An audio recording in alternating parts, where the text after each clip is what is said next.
Hello everyone, this is Ange. Welcome to another episode of the Visual Novel Monthly Recap, this time talking about news that happened in June of 2025. Ubisoft has announced their latest eroge visual novel, Limelight Lemonade Jam. Interestingly, it's about a girls' band with a setting that seems to have less supernatural elements compared to their last several works. Most notably, Ubisoft is collaborating with Bamboo, a sound director and band owner who previously worked with Overdrive, a developer known for band-themed romance visual novels like Kira Kira, Deardrops, and Musicus. Presumably, Limelight Lemonade Jam will follow Ubisoft's typical moege writing style, but with well-researched band-related elements thanks to the collaboration with Bamboo. As of now, the title is set to release in Japan on September 26th. I wouldn't be surprised if Nekonyan gets the license to translate it within a year after release, possibly even sooner. I'll bring the title up again once Nekonyan secures the license to translate it. Sekai Project and Nekoworks have released Nekopara after La Vraie Familie. This is essentially a continuation of Nekopara Volume 4, which introduced the cat girl phrase to the Catpanion harem. However, she has not taken part in any romance or H scenes yet. Nekopara After aims to give her more screen time and development. The potentially uncomfortable, or for some, exciting aspect is the main character's blood-related little sister, Shigure, appearing to be joining the harem action despite not being a cat girl. If you're one of those incest is wincest people, you might look forward to this, but if not, you should probably avoid this title as it's likely to make a big deal out of it. Alternatively, if you're indifferent to that and just wanted to see more of your favorite Nekopara cat girls, there will likely still be decent screen time for them in this short 18+ Fandisc style format. If you're one after the Nekopara After Fandisc was released, Nekoworks announced that pre-registration has started for their next gacha game, Nekopara Sekai Connect. Currently, the game will be available in Japanese only, but English text will be added later. Frontwing has released a new visual novel called Kanade, written by Aso A, known for works like Euphoria by Clockup and Lilian Natsuka Painting Lies by Frontwing. According to Steam, this title is accessible for newer visual novel readers, as it appears to be a relatively simple, linear romance visual novel. The story follows the main character and the heroine, Kanade, who start up a relationship at the beginning of the story, with Kanade proclaiming her desire to experience falling in love and that she's a half-human, half-alien girl who has the power to save the world through song. According to reviews, apparently it sticks to a 5-hour, simple, wholesome love story, a fun contrast to Frontwings' previous release, Perennial Dusk Kinsenka, which was a 20 to 30 hour depressing nakige. Shirobune has announced the 4th and final episode of Criminal Border Life Sentence, or Liminal Border Part 4 on Steam specifically. So far, the release date is to be announced, so I'll talk more about the actual title once it actually releases. The previously announced plushie for Reset from the Rain series is now up for pre-order on the Manga Gamer store and will ship in early to mid-July. If you're going to the Anime Expo convention in California, you can grab a Reset plushie at the Manga Gamer booth in person without a pre-order. If you thought the idea of mixing idols, VTubers, and a post-apocalyptic story was interesting, then Virtual Girl at World's End might be for you. Developed by Headlock and published by Bushiroad, this visual novel is available on Steam and the Nintendo Switch. The character designs are by Murakami Yuki, who also worked on the Bang Dream Girls Band Party series. The story is set in a future Tokyo, a post-apocalyptic world with finite resources. The protagonist appears to be fully blind, and the main heroines consist of virtual avatars and artificial intelligence, blending themes of technology and survival in a dystopian setting. Shirobune has announced another new title, a visual novel originally titled E-School Life in Japanese, now localized as Home Sweet Homecoming. This was developed by Hooksoft, which marks their second translated title following Ike's Shitel by Nekonyan, and represents another instance of Shirobune collaborating with a developer who had previously worked with another translation publisher. The localization name change likely emphasizes the main character's return home after staying abroad for years, going back to his hometown in Japan at the beginning of the story. The game appears to be a standard, lighthearted, high school, slice-of-life romantic comedy. However, reviews on Aero Gamescape suggest it lacks a group dynamic, focusing more on pursuing individual heroine storylines. A new English fan translation has been released for Ushinawareta Mirai o Motomete. This moege-ish visual novel, originally released in Japan in 2010 by the now defunct developer Shrumple, blends mystery and time travel themes. Some may recognize the name and graphics for its anime adaptation In Search of the Lost Future. Regarding the fan translation, it's worth noting that the project website, Freisei, notes that one person handled the translation, editing, and quality control, while another focused solely on engine work and other help like image editing.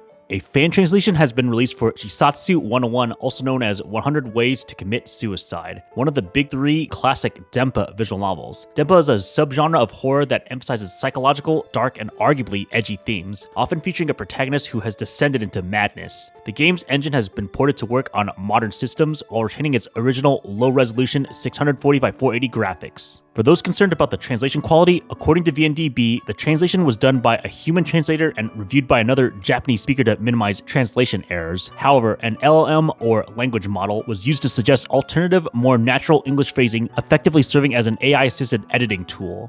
A fan translation has been released for the PlayStation Vita version of Ciel no Surge. It was developed by Gust, the creators of the R Tonelico and R No Surge series. This game is set in the same universe as those two, but is not a JRPG. Instead, Ciel no Surge apparently is a life simulation and a visual novel hybrid, with the story focusing on character interactions, player choices, and unique use of the Vita's touchscreen to communicate feelings, manage the main heroine's mood, and unlock time-sensitive content. The gameplay seems like a unique style of classic dating sim visual novels like Amagami and Tokimeki Memorial. Daybreak Translations, in their latest fan translation blog post, shared a pretty interesting update. In addition to discussing the usual translation progress for Majikoi 8 and the Akatsuki no Goe series, they started a poll where, apparently, the main translator, Barry B, worked with another, Poison Pite, on a Hulat moege with a super long name, we'll just call it Atropos. When they collaborated on this project several years ago, they completed the common route and one of the heroine routes before Pite had to stop. Daybreak is now offering to either release a partial fan translation of what they completed or possibly hand off the fan translation project to someone else if there's interest. Either way, there's a poll on the Daybreak blog page asking if you want to see Atropos released, vaulted, or if nobody cares. If you enjoyed the Western Yuri visual novel Heart of the Woods by Studio Elon, that same studio has released a newer title called A Tithe in Blood. This title appears to be a more serious, darker Yuri story featuring a series of deadly events. Frogstat 2, the main translator for the White Album 2 fan translation, has joined the fantail group Dat Boy to translate Natsuno Ame or Summer Rain, originally developed by Cube. This company is known for titles like Your Diary and the upcoming Hacking the Moon to Find My Goddess official translation by Nekonyan. However, this older title, Summer Rain, is notable as the first visual novel written by Kono Asta, the writer of If My Heart Had Wings, A Sky Full of Stars, Achi My Dear Moments, and Ginka. The translation is reportedly 10% complete, and the group is currently seeking editors and proofreaders. Shirobune has announced that they'll be translating Girls' Dorm, Managing an All-Girls Dormitory and its fan disc, both developed by Azarashi Software Plus One. That said, don't let the Azarashi Soft name brand fool you. This isn't some slow-paced, wholesome slice-of-life moege like Amakano or Amanatsu. Based on quick research, this appears to be a modern nukige, where the main character seems to be taking care of 3 women in the same dormitory and, big surprise, he has sexual encounters with all of them in different ways. Dear Mirror Flower has been released on Steam. It was developed by Kogado Studio, known for titles like Nurse Love Syndrome and Yume Utsutsu, and publishing Symphonic Rain. The setting appears to be heavily fantasy-based, featuring the main character Yuto Kamizuki, a Kododama user whose words can shape reality, and Satori, who can read other people's minds as they work together to exorcise spirits. The previously released English translation for Country Siblings, or its official English title, A Sex-Obsessed Brother in the Country and His Traditional Sickly Sister, was previously limited to DL's site. However, as of this month, it is now being released on Steam and Jast under the title Sickly Days and Summer Traces. It appears there will be an 18+ patch for the Steam version, complete with the removal of mosaics, specifically for Western fans. Shirobune has partnered with DMM Games to release a remake of Toe Heart 1. This visual novel, originally released in 1997 by Leaf, is considered one of the most defining, if not the outright original, moege visual novels from the late 90s. A few notable aspects of the remake include the following. It is developed by Aqua Plus, a company known for creating all ages versions of Leaf titles, which were originally 18+. As expected, this remake of Toe Heart 1 is also all ages. Another standout feature is the use of fully 3D models instead of traditional 2D character sprites, marking a significant stylistic shift. They at least tried to use the 3D graphics in a cinematic style way, though it does look like PS3 jank at times. Finally, there's actually a free demo for you to try out if you're unsure if you'll like it. If this visual style or the lack of explicit H scenes bothers you, this remake might not be for you. However, if you're interested in a piece of visual novel history, and assuming the writing remains largely unchanged, similar to the one remake by Novamikis, you might enjoy exploring this Toe Heart remake on Steam. After a much longer wait than expected, the upgraded version of Summer Pockets titled Reflection Blue has finally been released on Steam. A fan translation by Alka has been available for years, but if you prefer to buy and support official translations, especially those by Key themselves, this should be the version for you. Summer Pockets Reflection Blue is currently the most recent and popular route-based Key visual novel. Although the classic writer Jun Maeda was not involved directly, it very much follows in the formula of his previous Key titles like Clannad and Little Busters. For those who already own the original Summer Pockets on Steam, a bundle is being created if you own the original game, so you'll receive a discount when purchasing Reflection Blue. A fan translation has started for Flyable Heart, originally developed by Unison Shift Blossom, the company with their latest titles, the Leyline Trilogy, officially translated by Sekai Project. So far, Flyable Heart seems to be in the beginning stages of the fan translation, but the main translator seems dedicated enough to start a Discord for it.